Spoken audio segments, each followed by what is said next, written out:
Chaudhari opticians, style पण आणि डोळ्यांची काळजी पण एकाच ठिकाणी. अशोकनगर, सातपूर, नाशिक. प्रभाग क्रमांक 26 मधील भोर टाउनशिप मध्ये पाणी टंचाई, महिलांचा आक्रमक इशारा. नाशिक महापालिकेच्या प्रभाग क्रमांक 26 मधील भोर टाउनशिप परिसरात गेल्या अनेक दिवसांपासून नियमित पाणी पुरवठा होत नसल्याने महिलांमध्ये तीव्र संतापाची भावना आहे. विशेषतः महिलांनी या प्रश्नावर आक्रमक भूमिका घेतली असून तातडीने पाणी पुरवठा सुरू न झाल्यास थेट राजीव गांधी भवन येथे आंदोलन छेडण्याचा इशारा दिला आहे. महिलांचे म्हणणे आहे की वारंवार तक्रार करूनही प्रशासनाकडून कोणतीही ठोस दखल घेतली जात नाही. त्यामुळे घरगुती कामांसह दैनंदिन जीवन पूर्णपणे विस्कळीत झाले आहे. संतप्त महिलांनी स्पष्ट शब्दात इशारा दिला आहे की जर लवकरात लवकर पाणी पुरवठा सुरळीत झाला नाही तर आम्ही राजीव गांधी भवन येथे आंदोलन करू आणि जबाबदार अधिकाऱ्यांना पाण्याने अंघोळ घालून आमचा निषेध नोंदवू. आता या गंभीर पाणी प्रश्नाकडे नाशिक महापालिका प्रशासन किती तत्परतेने लक्ष देते याकडे भोर टाउनशिप सह संपूर्ण परिसरातील महिलांचे लक्ष लागले आहे. यावेळी प्रभाग क्रमांक 26 च्या नगरसेविका सौ नैना निलेश जाधव यांच्याकडे महिला वारंवार पाण्याविषयी तक्रार करतात. नगरसेविका नैना जाधव यांनी हा प्रश्न महासभेत वेळोवेळी मांडला आहे. तसेच सातपूरच्या प्रभाग सभेतही हा प्रश्न मांडला होता. मात्र हा पिण्याचा पाण्याचा प्रश्न मिटलेला नाही. याला जबाबदार अधिकारी आहेत.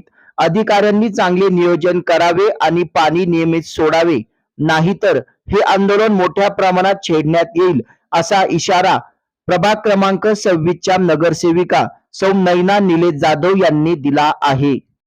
आज प्रभाग 26 मधला आमचा जाधव संकुलचा भाग असेल, भोर टाउनशिपचा भाग असेल, स्वामी संकुल असेल किंवा सिद्धिविनायक पार्क असेल, या सर्व परिसरामध्ये पाणी जवळजवळ 2.5 महिन्यापासून आम्ही हे पाणीच्या समस्यांनी ग्रस्त आहोत. इथले सर्व नागरिक आम्हाला दररोज फोन करता आणि आम्ही सुद्धा अधिकाऱ्यांना दररोज फोन करतो. आज ज्यावेळेला मी धारणकर साहेबांना फोन केला, धारणकर साहेबांनी सांगितलं मी पाणी डिस्ट्रीब्यूट केलेलं आहे, पण आता खालचे जेई असतील किंवा खालचे डेप्युटी असतील ते पाणी कुठं हे काय करतायत आम्हाला काही कळून नाही राहिलेले, असं उत्तर मला धारणकर साहेबांकडनं आलं. त्याच्यानंतर मी राऊतांना फोन केला. राऊत म्हणे मी फिल्ट्रेशन प्लांटवर आहे. मी राऊतांना म्हटले की मी पण फिल्ट्रेशन प्लांटवर येते आणि मी तिथली ज्यावेळेला लेवल चेक केली, राऊत साहेबांना मी विचारलं की फिल्ट्रेशन प्लांटवरची लेवल किती असायला हवी जेणेकरून आपल्या भागाला पाणी सफिशियंट आहे तेवढं.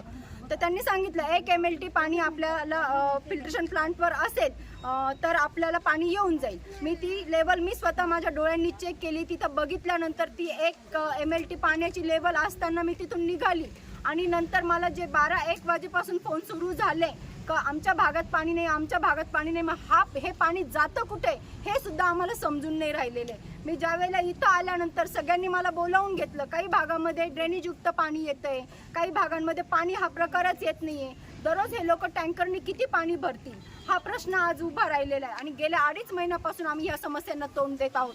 कुठल्याही अधिकाऱ्याचं ह्या सर्व गोष्टींवर अजिबात लक्ष नाहीये आणि मला वाटतं ह्या सर्व गोष्टी अधिकाऱ्यांपर्यंत पोहोचायला हव्यात. आजही मी आता विभागीय अधिकाऱ्यांना सांगितलं, त्यांनी दखल घेऊन पाण्याचं त्यांनी मला आश्वासन दिलेलं की उद्यापासून आम्ही पाण्याची मी काहीतरी व्यवस्था ताई लावून देतो. जर एवढा गंभीर समस्या तुमच्या भागामध्ये निर्माण झालेली आहे तर आपण नक्कीच त्याच्यावर सोल्युशन काढू आणि याच्यामधनं काहीतरी मार्ग काढून मी तुमच्या पाण्याचं जे काही आहे समस्येचे निराकरण मी करून देतो असं आश्वासन मला विभागीय अधिकाऱ्यांनी दिलेलं आहे. आणि आपल्या या सर्व भागाचं पूर्ण याचं नियोजन व्हावं अशीच मी सर्व आपल्या अधिकाऱ्यांजवळ मी अपेक्षा व्यक्त करते आहे. धन्यवाद. आणि जर समजा ह्या पाण्याचं नियोजन नाहीच लागलं तर ह्या सर्व महिला आणि आम्ही सर्व नगरपालिकेमध्ये मोर्चा घेऊन जाणार आहोत. आम्ही बिल पण भरणार. अंडा कमरेवर मला चालता पण येत नाही. बरोबर लोकांच्या 8 दिवसापासून जर त्यांनी मॅडम सगळ्यांना सांगते पण ते ढकलू राहिले. तो म्हणा तो कराल, तो कोणीच निर्णय घेत नाही आणि अधिकारी लोक सुद्धा येणार ढकलले. आम्हाला पाणी पाहिजे, पाणी नाही आले तर आम्ही तिथं ऑफिसात तिथं आम्ही तिथं बसू, आम्ही अंडे घेऊन तिथं बसू. किती दिवसापासून आम्हाला पाणी 2 महिन्यापासून पाणी नाही. 2 महिन्यापासून पाणीच नाही आम्हाला सर. आणि आम्ही मॅडमला रोज बोलून आणतो, मॅडम रोज येते आमच्यासाठी, मॅडम रोज आमच्यासाठी येतात. पण मॅडम म्हणे मी या साहेबांना सांगितलं, त्या साहेब कोणीच मनावर घेत नाही. अधिकारीपर्यंत मॅडमनी फोन केलाय, आता बी बोलले अधिकारी साहेब. मी म्हणते यांनी पाणी सोडलं, त्यांनी पाणी येत नाही. आमच्या एरियात टेंबर सुद्धा पाणी नाही. तिकडे पाणी आहे पण आम्हाला पाणी पाहिजे, नाही तर आम्ही उद्या तिथं येऊ, मॅडमला पण घेऊन येऊ, आम्ही ऑफिसात येऊ तिथं. नाही पाणी आलं तर आम्ही तिथं हंगामा करू.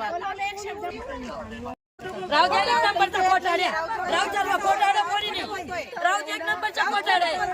आणि महिन्यापासून ऐकतो आम्ही त्या राऊतचं, नाही येत नाही, त्याला इथं येतो काय कामाचा राऊत. आम्ही जॉब करतोय अक्षरशः, आम्ही जॉब सोडून घरी बसतोय पाण्यासाठी. कसं करायचं सांगा. हा नाही मग आम्हाला अक्षरशः जॉब सोडून घरी बसायला लागतं त्या पाण्यासाठी. माझी भाऊजाई आजारी पडून गेली पाण्यासाठी. इतकं म्हणजे इतके प्रॉब्लेम चालू आहे बोरमध्ये. आणि 1 वर्ष झाले, 1.5 वर्ष झाले. बिस्लरी आणून आम्ही घरामध्ये पाणी पितोय. बाकीचं जाऊ त्या बाथरूमला वगैरे कुठे जायचं, बाहेर मोकळ्यावर बसायचं का आम्ही. मग बाथरूमांचा वास येतोय आणि रोगराई आली तर काय करायचं. पोटाचा प्रॉब्लेम आहे, पाण्याचा प्रॉब्लेम, सगळेच प्रॉब्लेम आहेत ना. वास येतो, पाण्याचा पत्ता नाही, कुठं जायचं, बाथरूमला कुठं जायचं सांगा.